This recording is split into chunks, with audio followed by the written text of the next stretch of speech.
Olá, pedimos por gentileza que você se inscreva em nosso canal, ative as notificações para que você receba os avisos de novos conteúdos e, se puder, compartilhe para ajudar a divulgação desse trabalho. Muito obrigado.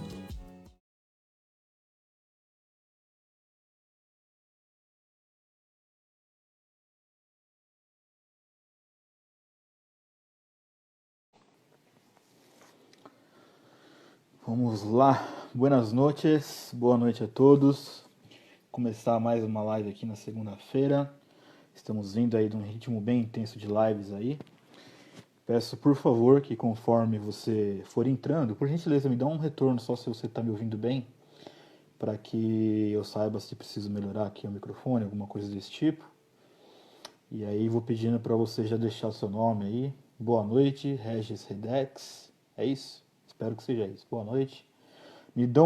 Se puderem me dar um feedback aí se o áudio tá bacana, agradeço. Vamos lá. Márcia entrou. Olá. Buenas noches. Vamos lá, pessoal. Quem puder já ir falando aí, agradeço. Vamos ver. Estão aparecendo aqui as mensagens. A Márcia mandou que o som tá bom. Beleza. Aqui o áudio tá ótimo. O Regis Redex também.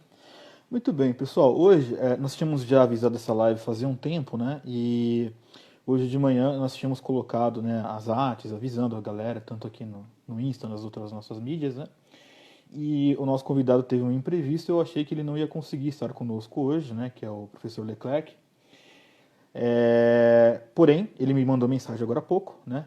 E ele vai entrar aqui daqui a pouco, então a gente vai tocar live com ele, vai ser muito bom. E nós vamos aí tratar desses temas aí que nós estamos falando ao longo desses dias, né? Então só vou esperar um minutinho para ver se ele entra aqui, que eu já chamo ele para a live, a gente faz as apresentações e vamos em frente aí, né? Tem um pessoal que está entrando, muito bem. Vamos tratando aí das conversas. Uma das coisas que eu já quero deixar o aviso aqui a vocês, né? Essa, não sei, não vou dizer que seja a última live que a gente faz aqui no Insta, mas as próximas lives a gente vai marcar de forma recorrente. Nós vamos marcar no Facebook, por quê? Porque lá o alcance é maior, né? Lá no Facebook a nossa página tem 250 mil seguidores, então uma vez que a gente começa a live, né, a coisa começa a explodir. Tá aqui o professor Leclerc aqui já. Vou chamar ele aqui. Fazer uma transmissão ao vivo com o canal Oficina da Palavra do Leclerc aqui, né? Vamos lá. Daqui a pouco ele vai entrar com a gente. Boa! E aí, meu caro, tudo bem? Melhor agora, Marcos, um pouquinho. Deixa eu só virar aqui que tá escuro. Deixa eu me ajeitar. Um pouco escuro aí. Aí, agora dá para ver um pouco melhor aí. Aqui, então, talvez quando você vem para frente ou para trás, que nem agora você tá escuro. Agora tá claro. Agora tá bom. Tem que ser valeu. Isso, muito bem. Momento sombrio da vida, fica tudo escuro, até o celular. Até o celular, não é fácil. Bom, primeiro eu queria te agradecer, Leclerc, por você ter vindo aqui. Eu estava aqui já falando para a galera, né, fazendo um overview, que você tinha tido um imprevisto e que talvez você não viria, mas que a gente remarcaria, né, esse nosso papo. Isso. E te agradeço pela tua inteira disposição de, né, não, vamos lá, vamos para cima, e estar aqui com a gente. E hoje a gente vai fazer o papel inverso do que foi na primeira live, né? A primeira live nós fizemos aí na Oficina da Palavra, né? E aí a repercussão foi tão boa, pelo menos o retorno que eu tive, né? O feedback que o pessoal deu foi tão bacana que a gente decidiu continuar o tema, só que dessa vez eu não serei o que vou... na live que nós fizemos no seu canal, você me fazia as perguntas, né? E eu rebolava para poder dar aquela resposta, né, para atender ali as nossas expectativas.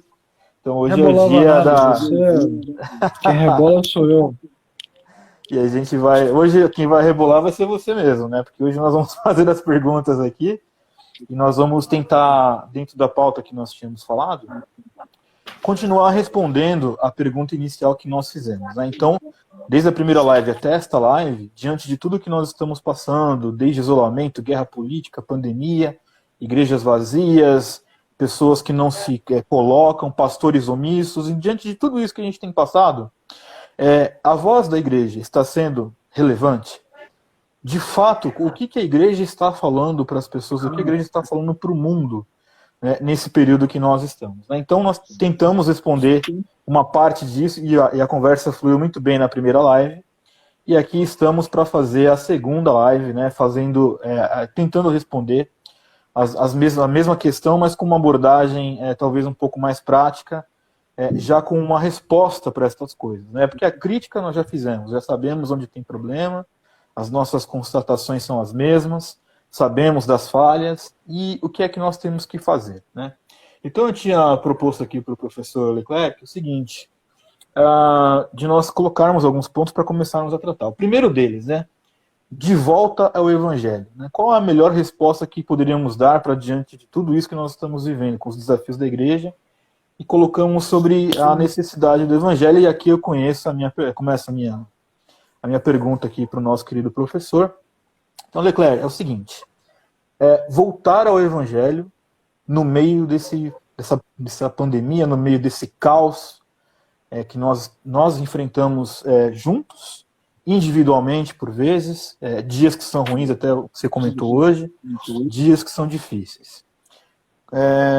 Quais os caminhos que nós temos que percorrer para que de fato voltemos ao Evangelho? O que você enxerga como uma proposta prática para que nós possamos retornar aos marcos do Evangelho e buscar essa vamos assim dizer, reestruturação não, mas fortalecer a base do Evangelho nesta sociedade? Bom, primeiro eu quero te agradecer o convite aí, Marcos. Tem sido uma boa parceria que a gente está formando, né? Graças a Deus. Quando eu crescer, eu quero ser igual a você. Imagina, não me diga isso, professor. Eu que tenho que aprender demais aqui contigo. Então, muito bom a gente estar aqui e, como a gente falou na primeira live, muito bom a gente ter esses espaços para conversar sobre coisas que sejam mais práticas, né? Sim. E menos teórico, gelo. Né? Pois é, a gente falou muito sobre isso, né? Bom, cara, assim, sim, de uma forma muito simples, o Evangelho é Cristo, né, cara? A gente tem uma... Parece que a gente está falando óbvio, mas na primeira live você falou muito disso, de como você se viu obrigado a voltar a ensinar o óbvio, né? Sim. Bom, eu acho que o primeiro passo é a gente fazer uma renovação ministerial. De fato, a gente tem uma quantidade enorme de igrejas e lideranças que está desconectada com a realidade completamente, né? Sim. Isso não tem a ver com ser bom, ser mal, ser bênção ou não ser bênção. Tem a ver com o tempo. Todo mundo tem o seu tempo. Tem uma frase que eu sempre dizia quando eu ainda trabalhava como pastor e continuo dizendo: tudo na obra de Deus tem início, meio e fim, menos Deus. Só Deus é eterno. O resto, meu amigo, tem data para começar e data para acabar. Sim. Eu acho que essa é uma consciência que às vezes falta nas lideranças. Nós precisamos de pessoas mais jovens. Você vê que os seminários, a maioria dos seminários aqui no Rio de Janeiro, não sei como é em São Paulo, a maioria dos estudantes dos seminários geralmente é de meia idade para cima. Sim, né? sim, mais sim, de 30, mais de 40. Então a gente precisa de lideranças mais jovens que estejam vivendo mais as questões do seu próprio tempo, para que elas possam dialogar com esse tempo e com essa sociedade desse tempo. Então esse é um problema grave para mim é o envelhecimento das igrejas. Muitos pastores morrendo nos púlpitos, morrendo com cajado na mão. O cara morre, o cara não vai sair dali, meu irmão, ele só vai sair dali de rabecão, de ambulância, não sai de jeito nenhum. Os caras ficam segurando as lideranças, mantendo o discurso como se estivesse ainda na década de 1970, 1980, quando a gente já está indo para a terceira década do século XXI. Já estamos caminhando para essa direção. Né? A partir de 2021, né, a gente já vai ter o início da terceira década. Então a gente precisa de uma na minha opinião, primeiro uma renovação, né? E essa renovação ela só vai se tornar possível à medida que a gente tiver trabalhos como esse do Evangelho Negociável e de outros trabalhos que estão despertando os mais jovens para aquilo que é essencial. Então, coisas essenciais, o novo nascimento, né? Sim. A gente precisa de menos religiosidade, mais gente que nasceu de novo.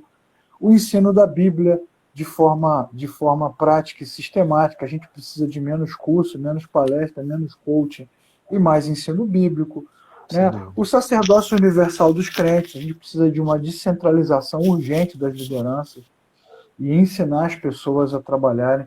O evangelismo baseado no novo nascimento, na experiência prática e não na metodologia, né? Menos aposta no método e mais na experiência, o compartilhar a própria fé. E, acima de tudo, a gente precisa formar pessoas para a vida. Precisamos de professores, policiais, juristas, youtubers, médicos, enfermeiros. Precisamos de gente cristã em diferentes áreas da sociedade para a gente influenciar mais a sociedade. E o evangelho, que é Cristo, e não um discurso ideológico, né, mas o próprio Cristo, através dessas pessoas, começar a penetrar na sociedade de uma forma mais efusiva. Todas essas lideranças que estão na mídia, todas é um exagero, mas a maioria dessas lideranças que estão na mídia hoje, que se autodenominam evangélicas, elas não nos representam de forma nenhuma, nem de um lado nem de outro, né? Um discurso maluco, vazio. E eu não vejo isso também, Marco, terminando essa minha primeira fala, não vejo isso também como um problema, não. Eu acho que a gente está no fim de um ciclo, né? Quando você olha para as escrituras, né, o ciclo de Moisés começa e termina, o de Josué começa e termina, o de Paulo começa e termina, o dos apóstolos. O único que é o início e o fim é Jesus, meu irmão. Todo mundo começa e termina. Então eu acho que a gente está numa fase de declínio hoje no Brasil, de descendente desses ministérios enormes, desses grupos, e a gente precisa aproveitar essa deixa para começar uma coisa nova. Bom seria, e aí eu falo por mim, pessoalmente, bom seria que a gente tivesse um fenômeno parecido com Crônicas, né?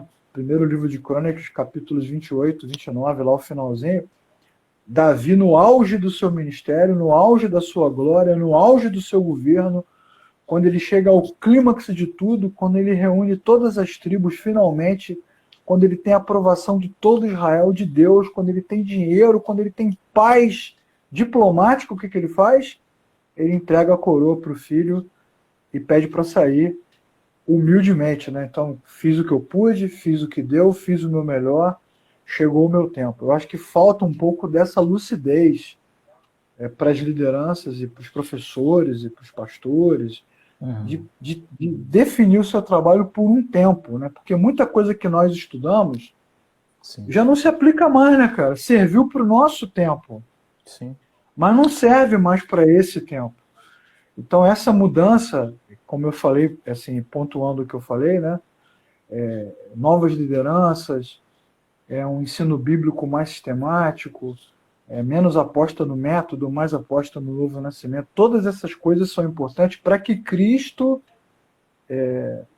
tenha proeminência e seja glorificado entre nós. Aí o evangelho, que é Cristo, vai surgir e vai brilhar poderosamente.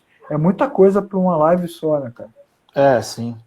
Mas, me deixa fazer um comentário em cima de um argumento que você citou, que tem razão.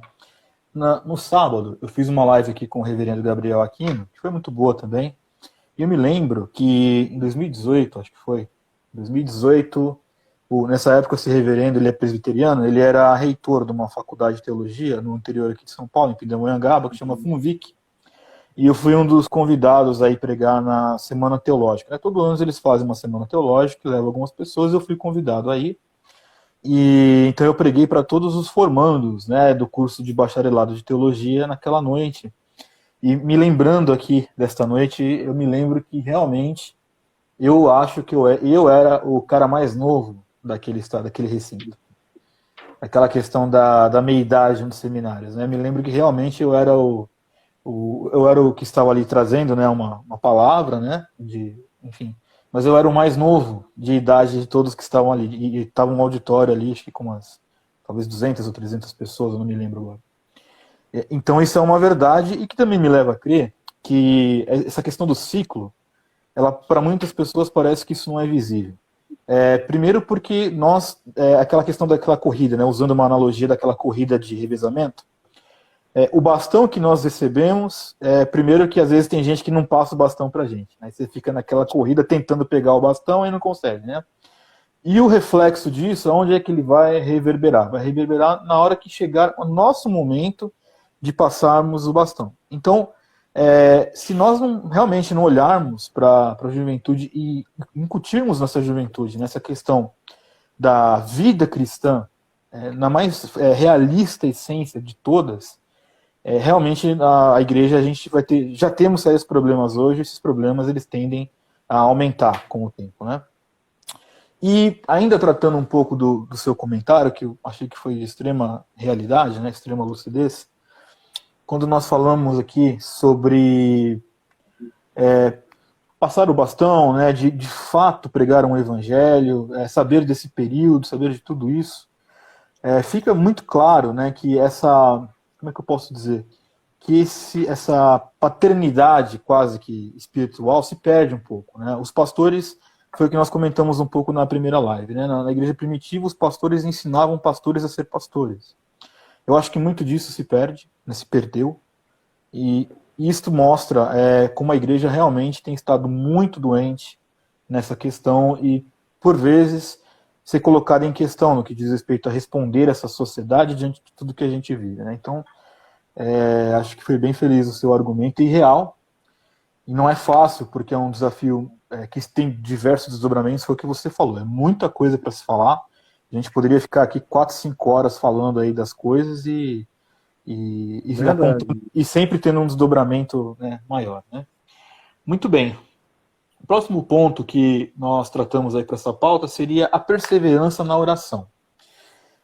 Eu tenho visto de um tempo para cá, aí eu vou abrir, né, a pergunta a você do seu ponto de vista, mas eu tenho visto muito que a oração parece que é uma prática perdida de muitas igrejas.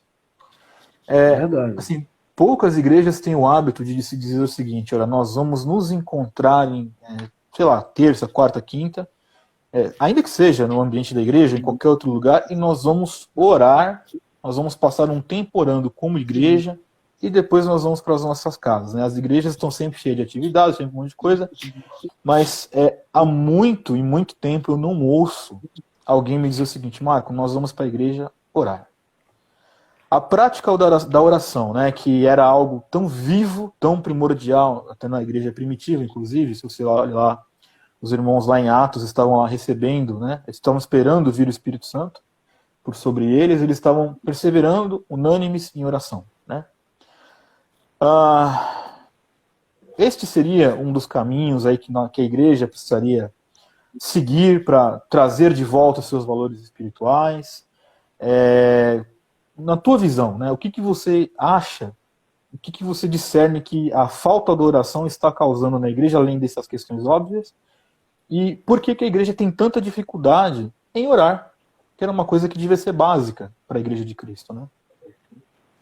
Bom, vou começar pela segunda pergunta. Por que a igreja tem tanta dificuldade? Sem tentar dar uma resposta pronta, porque seria muita presunção da minha parte, vou fazer um recorte das duas experiências que eu tenho como crente, quando eu fui criado na Assembleia de Deus, né, quando eu era garoto, e como pastor, o tempo que eu pastorei como professor. Assim, a gente não tem, como nós falamos no primeiro momento, a gente não tem uma mudança de ciclo, a gente não tem uma renovação eclesiástica no Brasil, e não tem também uma passagem de bastão efetiva, e por conta disso você não tem um treinamento. Né? As novas lideranças não são treinadas para a prática.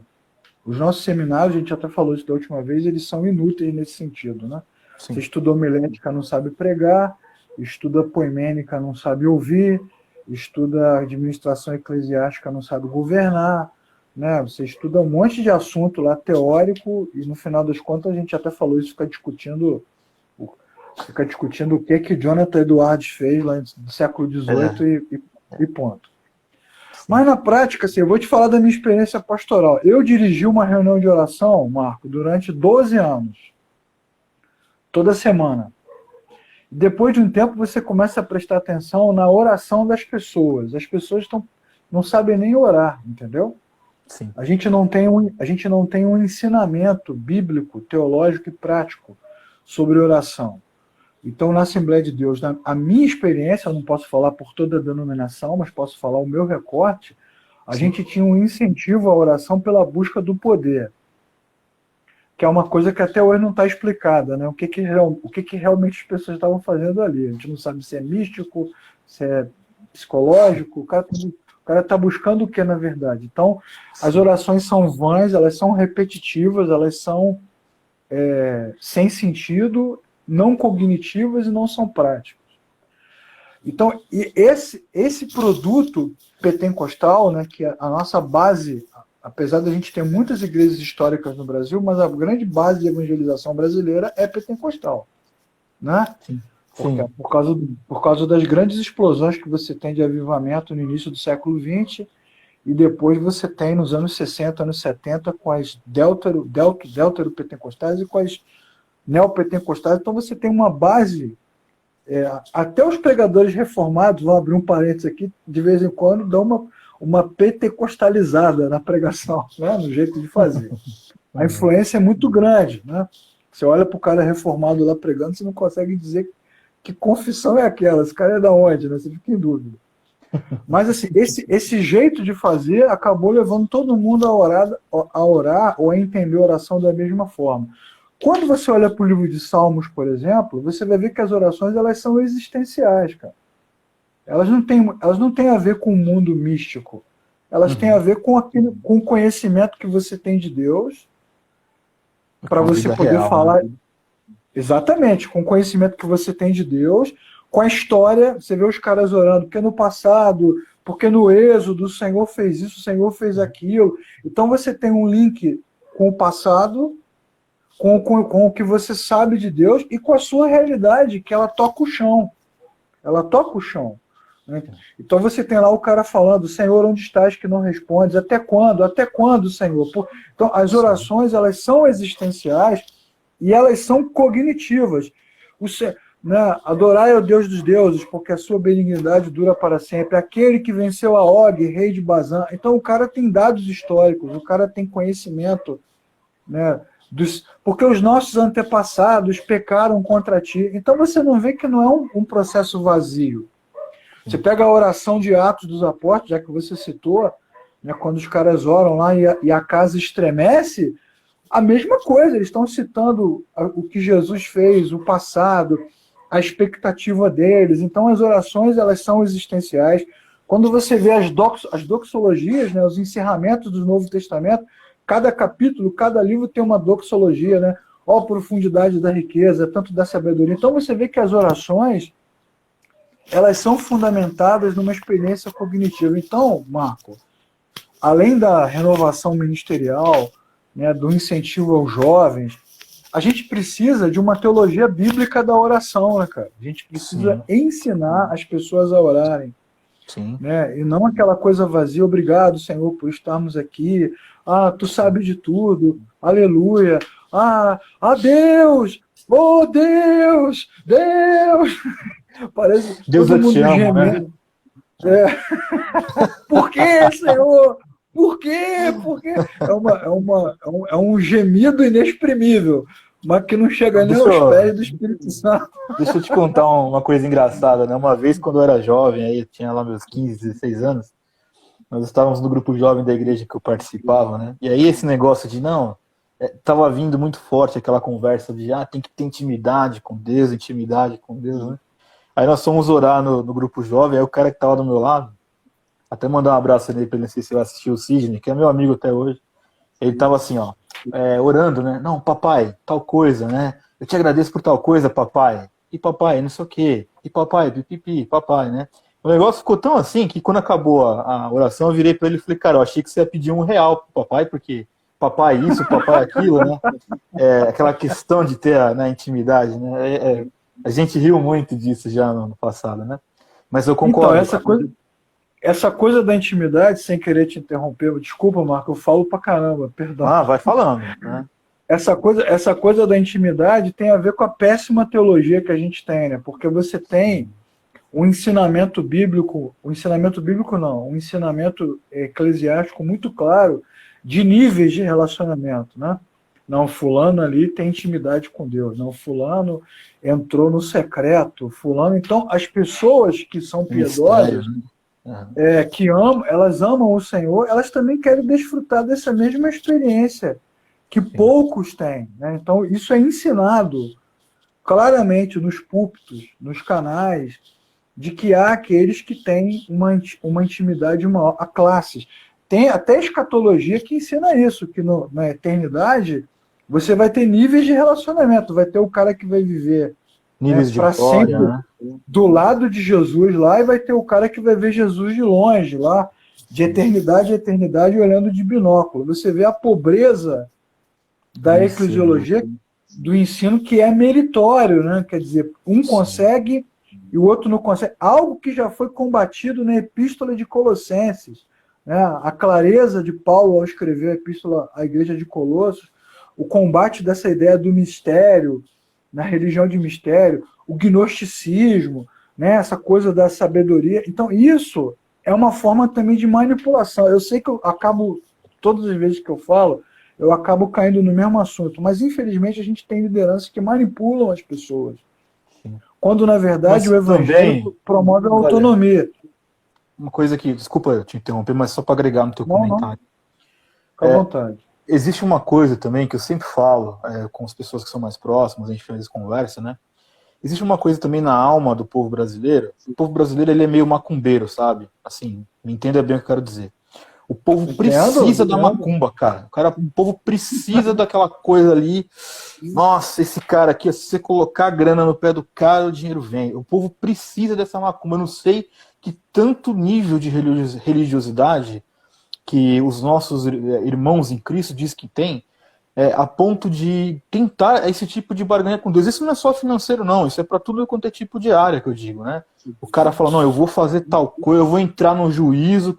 Tem gente que fala, entra em juízo com Deus. Veja você o nível da coisa. Pois né? é. E o povo precisa desse... eu preciso sentir a experiência, eu preciso... É por isso que eu falo que o povo nesse sentido é macumbeiro, assim, né? Não é uma ofensa a uma religião afro, não é isso. Mas o povo ele tem essa coisa, essa religiosidade barata, porque isso sim é uma religiosidade falsa, né?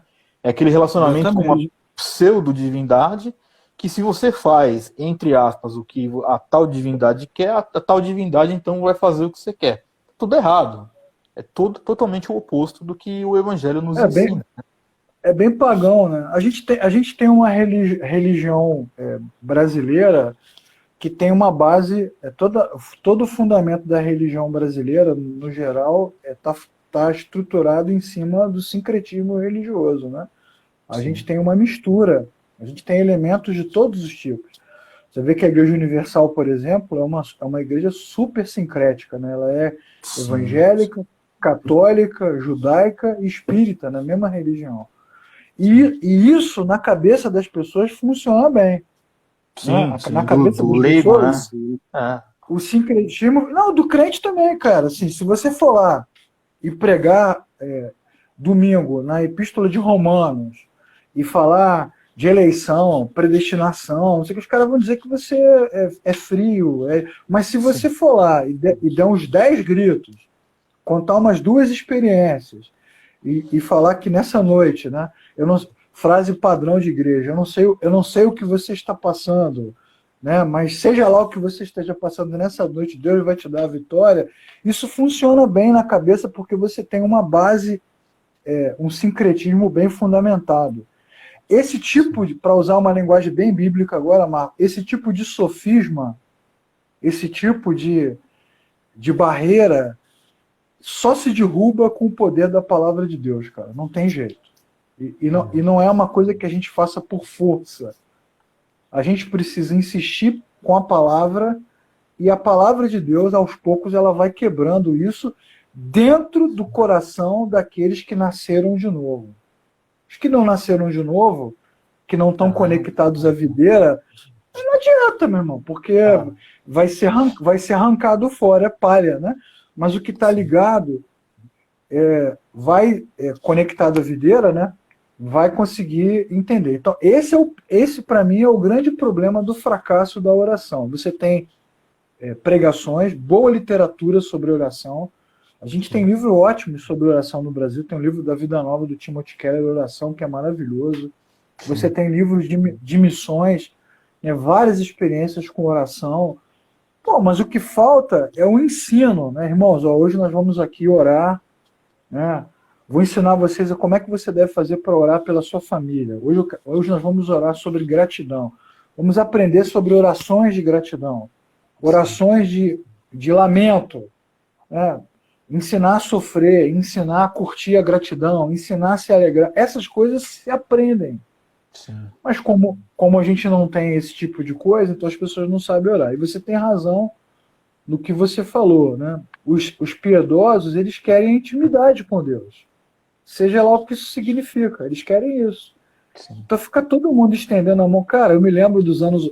Eu não sei se você já estava na igreja nessa época, mas essa mesma piração que a gente tem hoje, política, a gente também teve nos anos 80, tá? A mesma piração. Por isso que eu falo do ciclo, né? Uhum. A gente não crê numa história cíclica, mas que tem coisas na história que são cíclicas, né? Sim, dentro do passar do tempo, algumas situações elas são cíclicas mesmo. Pô, cara, nos anos 80, final dos anos 80, início dos anos 90, quando teve as eleições diretas, né, o brasileiro começou a repensar essa coisa da política, surgiu o movimento das comunidades evangélicas no Brasil. As comunidades evangélicas, né, que você só tinha as igrejas tradicionais, pentecostais e as igrejas históricas. As comunidades evangélicas, lideradas por homens como Asaf Borba, Ademar de Campos, vou citar esses dois, poderia citar vários além desse, mas vou ficar com esses dois. O Ademar em São Paulo, na Comunidade da Graça, sim, o Asaf Borba no Sul, em Porto Alegre, na comunidade, e vou citar o Marco Antônio Peixoto aqui no Rio, na comunidade da Zona Sul. Esses caras lideraram o movimento, e foi um movimento tão poderoso que mudou a liturgia das igrejas, cara. De tão importante que ele foi. Né? Esse modelo de culto que a gente tem hoje, de louvor e palavra, é um modelo que foi impresso pelas comunidades evangélicas nos anos 80, porque não era assim. Você tinha coral, banda, orquestra, você tinha um monte de coisa e você não tinha o canto congregacional como você tem hoje. Ok, tá. E esses caras começaram a fazer isso. Tem um disco que o Asaf lançou na época, Senhor, Sara a Nossa Terra, que depois até virou igreja, né? Sara a Nossa Terra, sim, sim. Ela tem esse nome por causa desse disco. Pô, um álbum belíssimo. Eles foram para Brasília, né? Rodearam o Palácio do Planalto, estenderam a mão, oraram pela bandeira. A mesma coisa. Olha o Brasil, mudou nada, cara, só piorou. Então, deixa eu só se a gente tivesse um pouco... Um comentário que eu deixei só um minutinho, Pode falar. Não, pode falar, fala aí. Não, que eu deixei um comentário fixado. Vai você. Aí depois eu comento. Porque se a gente usasse a memória para orar como a Bíblia ensina, a gente não estava falando mais um monte de bobagem, cara.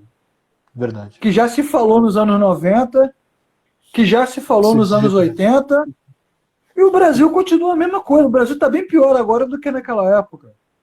Então, muita coisa que se falou, proclamou, profetizou, declarou, né? Nada. Então, se a gente usasse a memória, a nossa inteligência diria, cara, isso não funciona. Sim. Pensa direito aí, entendeu? Desculpa, cara, te cortei. Imagina. É só um comentário que eu deixei fixado aqui da Ellen, que é uma amiga nossa aqui, muito querida, e ela colocou assim, olha, uma vez um pastor chamou a minha atenção porque eu oro citando textos bíblicos. E ele disse para ela assim, que quem ora desse jeito, citando textos bíblicos, não sabe orar. Aí ela falou que ficou muito triste na época e hoje eu sei que ele estava errado. Então você vê que esse tipo de coisa, o cara vai orar com a Bíblia, a pessoa está lá, às vezes até na simplicidade dela, não, estou orando citando versículos e tal. Tem pastor que critica isso. Tem pastor que poda isso, né? Enfim, é mais comum do que a gente pensa, né? Muito. Isso está na cultura, cara. Isso está entranhado na cultura. E isso é tão verdade que a gente está falando que muitos pregadores reformados de renome, não vou citar nenhum nome que eu não precisa, o pessoal vai identificar. Os caras, quando vão pregar, eles repetem esse mesmo comportamento. Por quê? Porque dá ibope, porque funciona na mente das pessoas. Mas assim, na prática não está acontecendo nada. Na prática, no mundo espiritual, como se fala, né? Não tá acontecendo nada, cara. Não tá acontecendo nada. Mas isso também tem um pouco, que também é um assunto para uma outra live, a gente pode até marcar um dia, também tem um pouquinho do que o pessoal acabou trazendo muito de fora, da questão dos atos proféticos, né? E nós vamos mudar o Brasil com os atos proféticos, que também nunca, além de não ter um respaldo bíblico, né? Se mostra ineficiente, porque, como você bem disse, o Brasil ele está muito pior hoje do que quando estava naquela época, né? Então, a falta de ensino e a falta de formação torna as nossas comunidades alvo fácil de todo tipo de ensinamento maluco. Aqui no Rio tem uma igreja famosa, que eu também não vou citar o nome, que antes da pandemia não parava de crescer.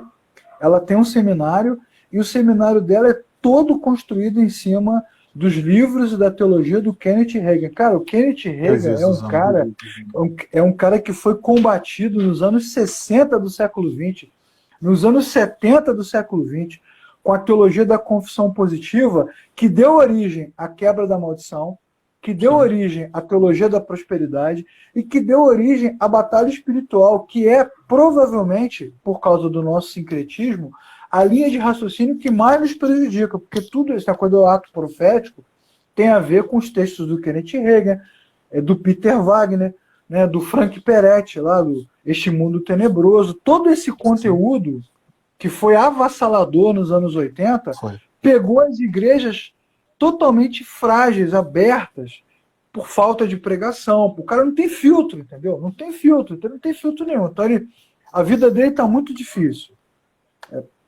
A gente fica ansioso, né? Essa semana eu tive várias crises de ansiedade. A gente passa por dificuldade na vida, mas quando a gente olha para a Bíblia, a palavra de Deus é luz, é lâmpada. Então a Bíblia vai nos ensinar que os grandes servos de Deus passaram por grandes dificuldades na vida e nem sempre deu certo. Para que Davi tivesse grandes vitórias no campo de batalha, muitos anônimos morreram ao fio da espada, caíram sangrando no campo de batalha. Então a vida cristã não é feita só de vitórias, né? Então quando o cara prega lá em Atos dos Apóstolos para dizer que a oração do povo de Deus libertou Pedro, ele esquece de citar que na mesma fase, na mesma época, na mesma história, Tiago foi decapitado. Então um saiu, o outro morreu. Nem todo mundo sobrevive, nem todo mundo ganha, nem todo mundo vence. Né? Só que quando você ensina a maldição hereditária, faz sentido. Você, pô, tá explicado. Certamente o meu bisavô, meu tataravô, fez algum pacto com alguma entidade africana, provavelmente, ou da América Central, e isso me influencia. Isso faz muito sentido. Faz sentido. Mas nem tudo que faz sentido é verdade. É verdade. Então, isso é que os irmãos precisam entender. Vou colocar um parênteses aí um pouco mais largo aí com a questão do Kenneth Hagin, né?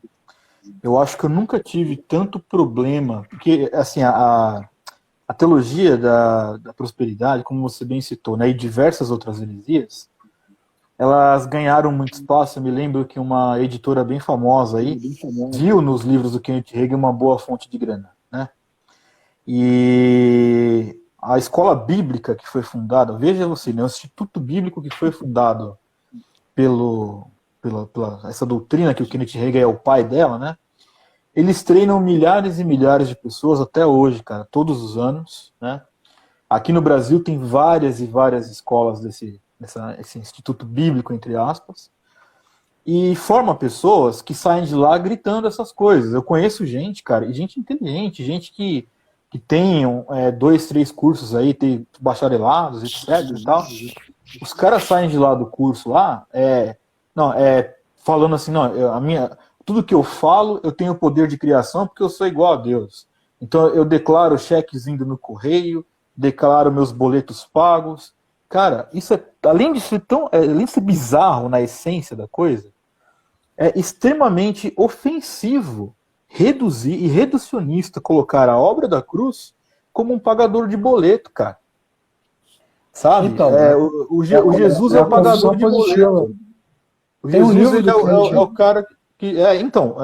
E o pior é o seguinte, que aí você sai um pouquinho do ambiente eclesiástico, você vê que tem pessoas que leem esses livros do Kenneth Hagin, que eu já tive oportunidade de ler muitos livros dele para realmente ver o que ele falava, para ver se era de verdade aquilo tudo, e está nos livros do cara esse bando de heresia mesmo. Né? Sim, verdade. E tem gente que lê, eu já escutei isso daí de um amigo meu, que me deixou assim em choque, né? É um amigo que eu respeito muito, mas que eu discordo muito dele.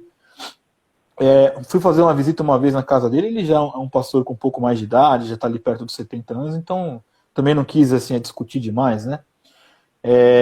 Ele tinha uma biblioteca assim com uma fileira cheia de livros do Kenneth Hagin. Eu falei, não acredito que você tem esse troço aqui.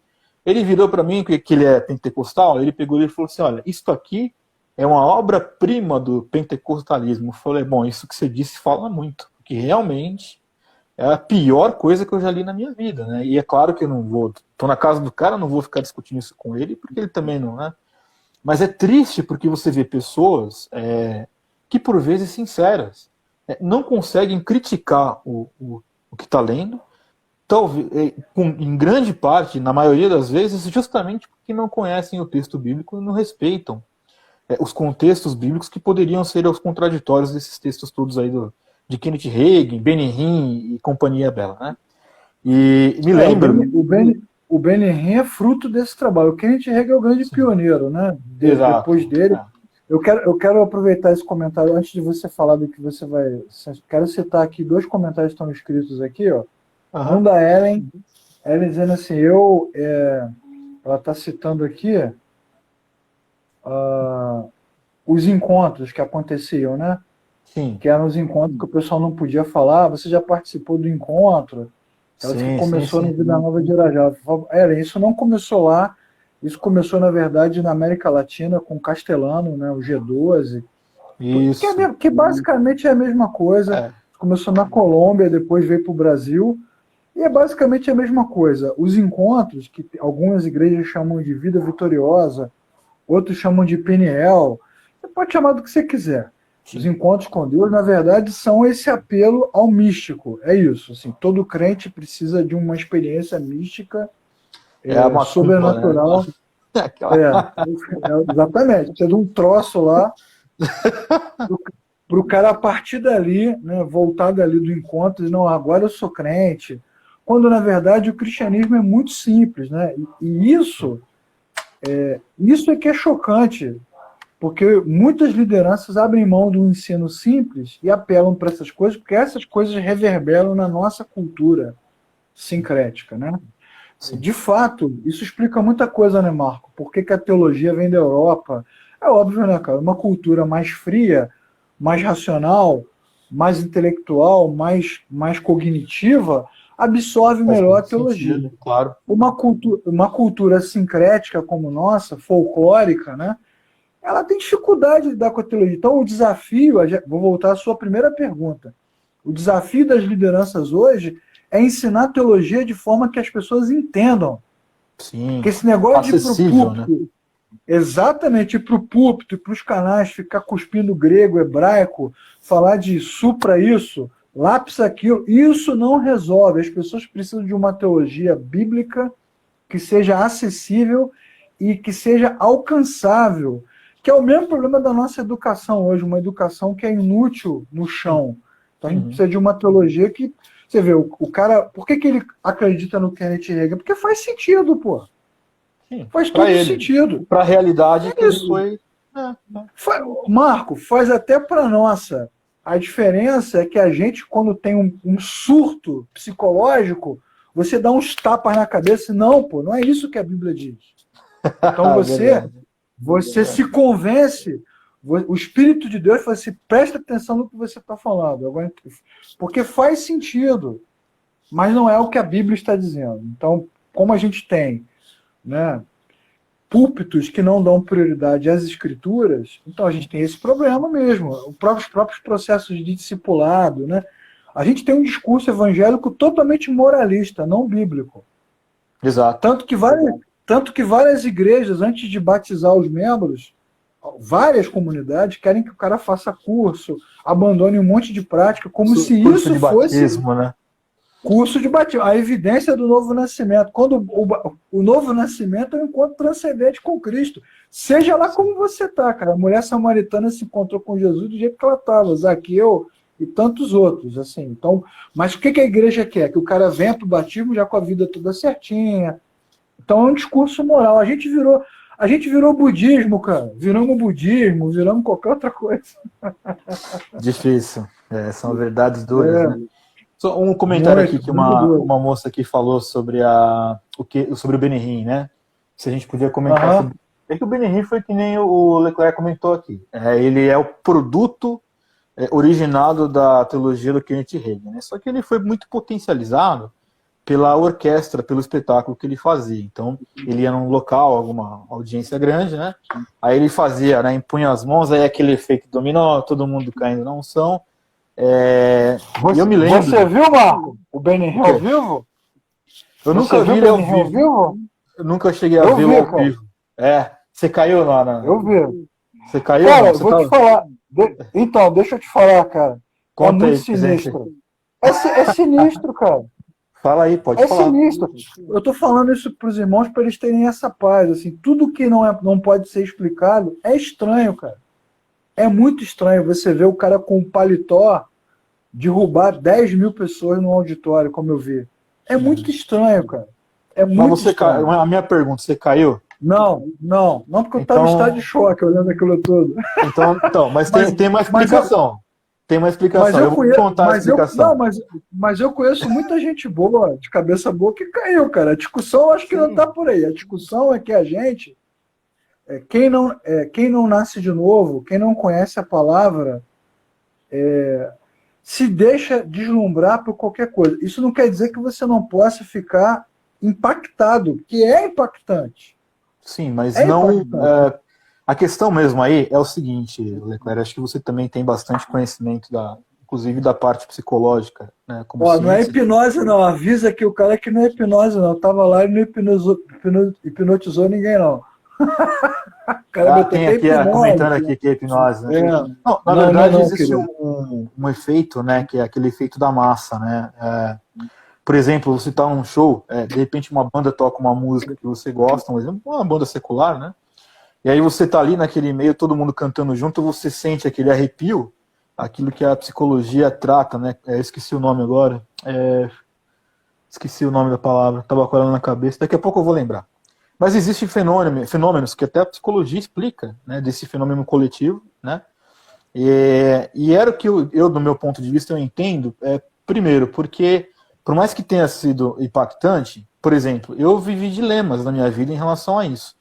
Antes de eu ir para a igreja onde eu estou, eu passei por igrejas que eram pentecostais e adeptas a essa escola, né, bíblica e que apregoavam, né, os ensinos do Kenneth Hagin, inclusive. Então, todo culto tinha que alguém cair na unção, né? Todo culto tinha a unção do riso. E eu não sentia absolutamente nada. Nada, né? Então, acabava que... por isso que assim, eu nunca tive o desprazer, né, de ver o Kenneth Hagin ao vivo, mas quando você via esse tipo de... Lembrei aqui a palavra, catarse. Então você está ali naquele momento de êxtase e tal, aí você tem aquela catarse, né? Sai de você. É uma coisa que a psicologia explica, com base científica, né? E as pessoas confundem você ficar arrepiado com uma música com presença do Espírito Santo. Confundem o fenômeno da catarse com o Espírito está derrubando todas as pessoas, né? Então, isso é muito sério, mas isso também coloca em evidência um pouco do que nós estávamos falando aqui da nossa cultura, né, que é sincrética mesmo, e que vê um cara fazendo um troço desse, aí entra de novo naquele negócio lá da macumba lá. O cara tem poder. Esse cara, eu vou lá, o cara vai orar por mim, eu vou cair, eu vou... chegaram no absurdo, o Leclerc, eu escutei uma vez de uma pastora de uma igreja, falando que ela disse que viu o Benihim voando, cara. Ele levitando no palco. Assim. Essa conversa rodou muito dentro do meio pentecostal, né? E são coisas que... Igual filme de Kung Fu, né? Aqueles caras voando em cima Exato. da árvore. E que esbarram num ponto mais crítico de todos, né? Que é aonde está a edificação. Porque, biblicamente, qualquer dom que estão lá na palavra de Deus, que são os dons bíblicos mesmo, os dons eles têm que ter serventia da edificação, né? Então, muito bem, você olha, até você pegar lá 1 Coríntios 14, né? Paulo criticando aqueles que oravam que ninguém interpretavam, e que nós tínhamos que ter a nossa, né, o domínio da situação, porque podia ser que alguém de fora visse os cristãos e achava que o cara era louco, né? Então, quem está de fora e olha aquilo, pode enxergar qualquer coisa, menos o evangelho. Então, isso eu acho muito sério, né? Bem sério mesmo. Ô Marco, olha só, cara, eu vou te falar, vou dar o meu depoimento como alguém que nasceu e foi criado no meio pentecostal. Nenhum desses efeitos pentecostais. Só uma questão, Leclerc, não quero te interromper, mas assim, nós temos mais 7 minutos. Então, se você quiser falar e já fazer as suas considerações finais, já está à vontade. Tá? Não, eu quero, então, para gente encerrar esse assunto, na minha participação, né, pelo menos, eu quero dizer o seguinte: nenhum desses fenômenos pentecostais me assusta, porque eu nasci nesse tipo de igreja e fui criado dessa forma. Mas, assim, o que me causa preocupação sempre é a falta de filtro. Isso é um fenômeno da nossa nação, do nosso país. A gente está vendo agora na política a mesma coisa. Isso não tem a ver com a religião, tem a ver com tudo. As pessoas não têm filtro, a gente não tem uma relação crítica, uma análise crítica, não tem pressuposto, não tem argumento para você filtrar. Porque eu assisti isso tudo, participei disso tudo, os grandes pregadores dos anos 90, dos anos 80, vi vários deles ao vivo, Billy Graham, né, eu fui no Maracanã, vi o Billy Graham, vi também o Jimmy Swaggart, que era o grande pregador da Assembleia de Deus, vi o Benny Hinn ao vivo, vi vários desses caras aí, e assim, isso, ainda que tenha sido impactante no primeiro momento, isso não muda a nossa natureza, né? Eu acho que a